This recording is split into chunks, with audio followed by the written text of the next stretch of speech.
Even in the 11th hour God can cost miracles. చివరి గడియలో కూడా దేవుడు కార్యాలు చేయగలడు. దేవుని తీర్మానమే స్థిరం, దాన్ని ఎవడు మార్చలేడు.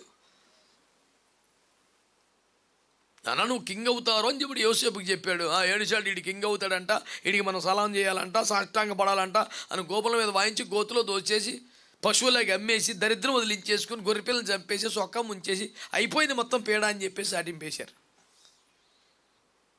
అండ్ దట్ బ్యాచ్ మొత్తం నుంచి ఖాళీ సంచులు ఎండిపోయిన డొక్కలు చిల్లరట్టుకుని లైన్లో నుంచున్నాడు ఒక్కొక్కడు. ఎవడీడు ఈ ఖాళీ సంచోడు, ఎవడు చిల్లరోడు, ఎవడు ఎండిపోయిన డొక్కలోడు, ఎవడీడు కొట్టేసినోడు, తోసేసినోడు, గోతులో నెట్టేసినోడు. దేవుని తీర్మానం జోసెఫ్ కింగ్ అవ్వాలని. ఎవడు ఆపాడు? 10 మంది అన్నయ్య లోకం అయిపోయారు, 11, 12 ఎవడు అడ్రస్ లేడు. ఒకవేళ ఈ చట్టం, ఒకవేళ ఈ కోర్టులు, ఒకవేళ ఈ యొక్క అత్యున్నత అధికారులు యాకోబులాగా ఏమి చేయలేని నిస్సహాయులై ఏడ్చి ఊరుకోవలసిన పరిస్థితులే రాజ్యాధినేతలకు వస్తే కూడా సమస్తమును ఏలుచున్న దేవుడు మౌనంగా ఉండడు.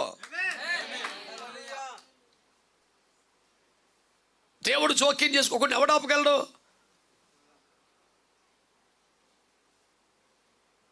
నూట 27 సంవత్సరాల్లో చెదరి ఉన్న యూదులందరూ ఒక్క దినమే చంపండి. అసలు కారణం ఏంటి?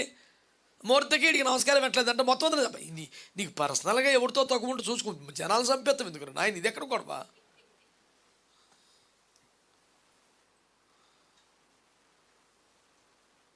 నేను యూదునండి, నేను అలాగ వంగి దండం పెట్టకూడదు, దేవుడికి దండం పెడతాను, ఎవడు పెడితే అలా చేయకూడదు, మీకు లోపడతాను, మీకు గౌరవిస్తాను, మీరు చెప్పిన పనులు నేను చేస్తాను, మీరు నా ఆఫీసర్లో, నేను సబార్డినేట్ని, ఏం చెప్పినా చేస్తాను బాబు అంటాడు. నువ్వు ఎతవేస్తాలు వేయక ముందు పడు వంగు.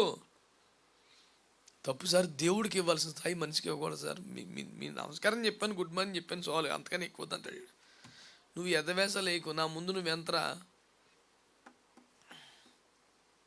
వాళ్ళు ఇగో సెట్ అయిపోయినాయి. పోనీ ఆయన సస్పెండ్ చేయి, ఆయన ట్రాన్స్ఫర్ చేయి, పోనీ ఆయన గోమ మీద కొట్టు. వాడికి మేము ఇవి మొత్తం 127 సంవత్సరాలు యూదులని చంపేస్తాడు. నీకు మెంటలేటరా?